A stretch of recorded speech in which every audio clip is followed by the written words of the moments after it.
Ready, Grover? Ready! Pop-up playtime with Raya And Grover.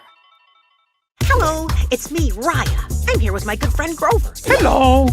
Today, we're going to talk about how anyone can make up their very own pop-up playtime stories at home. Raya, do you mean like our pop-up playtime stories? Our puppet stories are a little, complicated. A puppet story can be simple. First, you make your puppet. Second, make your world. And third, make your story. Is that how we do it? Tell me more. First, make your puppet.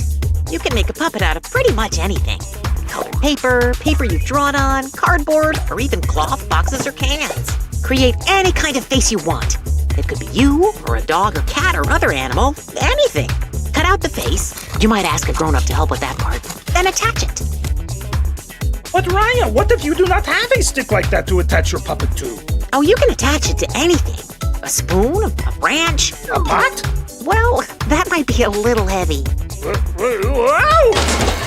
Yes, that seems to be the case. Now, what was the second part? Second, you create your world. The place where your pop-up playtime story happens. Hang a sheet or blanket. Make things out of paper or objects you find around your home.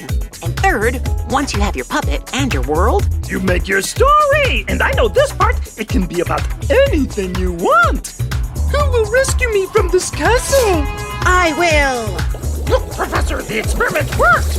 Ah! It's your puppet and your world. And your story.